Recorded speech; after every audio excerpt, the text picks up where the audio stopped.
Assalamualaikum warahmatullahi wabarakatuh. Hai adik-adik, apa kabar kalian semua? Semoga dalam keadaan sehat ya.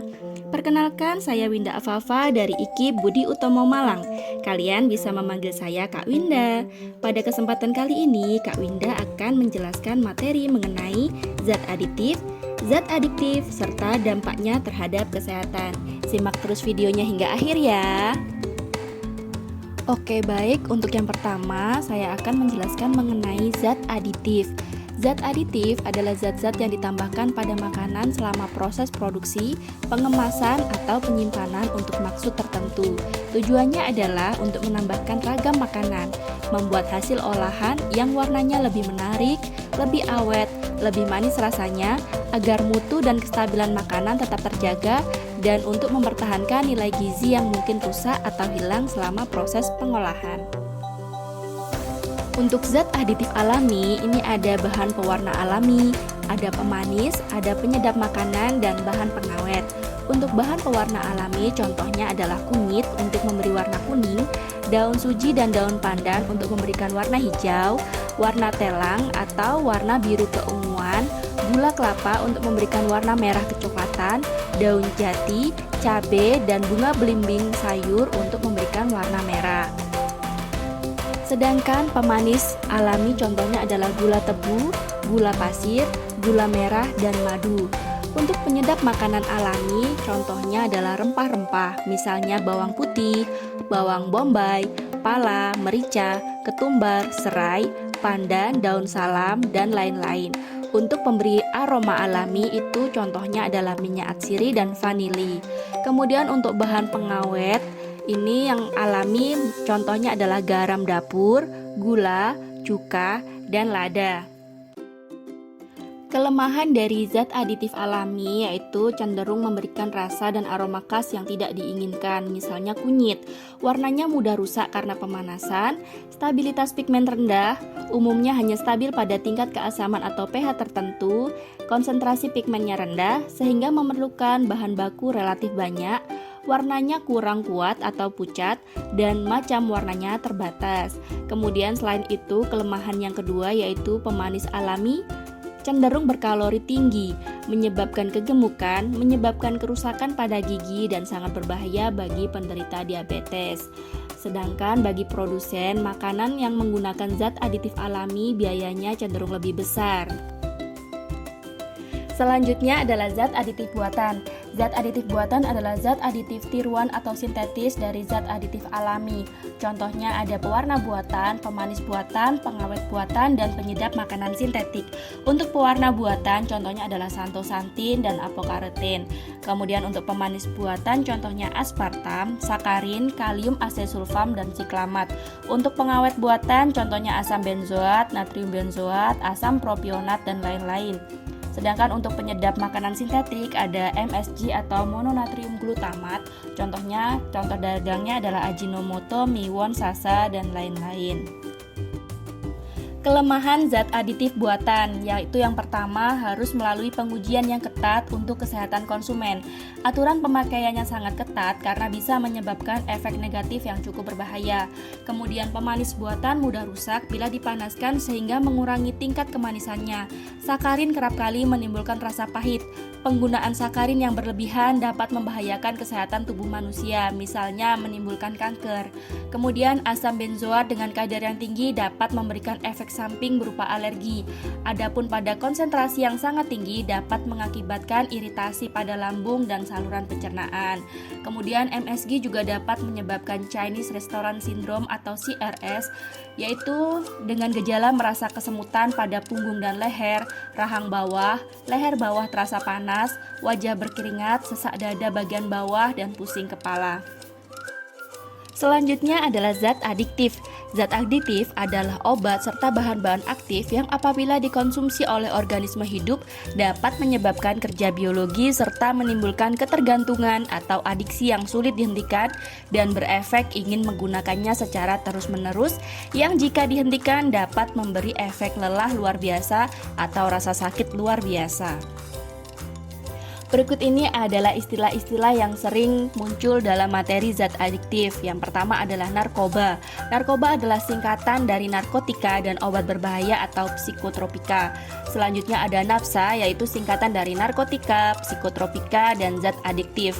Kemudian narkotika sendiri adalah zat atau obat baik yang bersifat alamiah, sintetis maupun semi-sintetis yang menimbulkan efek penurunan kesadaran, halusinasi, serta daya rangsang.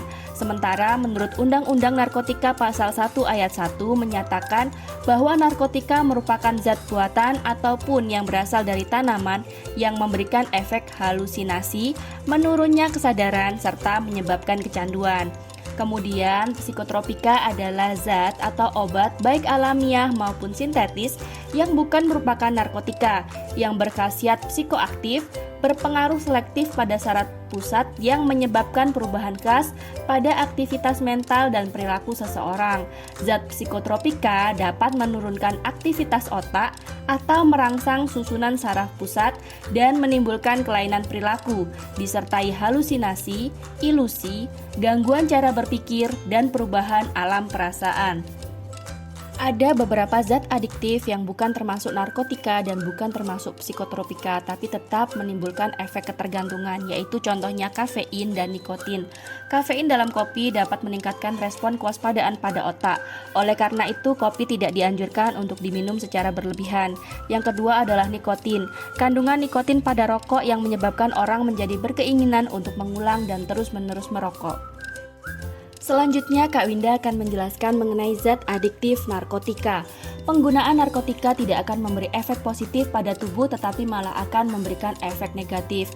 Jika digunakan, maka penggunanya akan mengalami penurunan atau perubahan kesadaran, hilangnya rasa, mengurangi bahkan menghilangkan rasa nyeri. Tetapi setelah itu, penggunanya akan merasa tergantung dan akan mengulangi secara terus-menerus untuk menggunakan narkotika.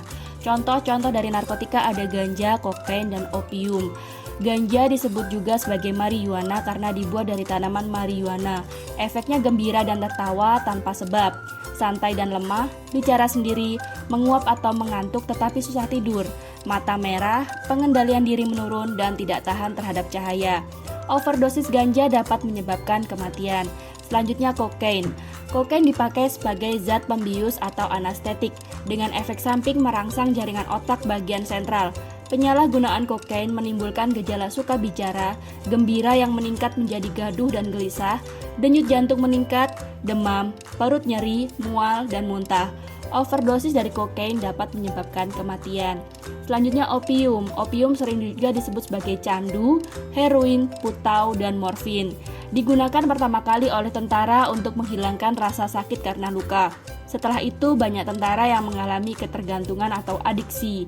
Morfin juga digunakan untuk menghilangkan rasa nyeri pada penderita kanker. Overdosis morfin dapat menyebabkan kematian. Berikut ini adalah golongan psikotropika berdasarkan cara kerjanya.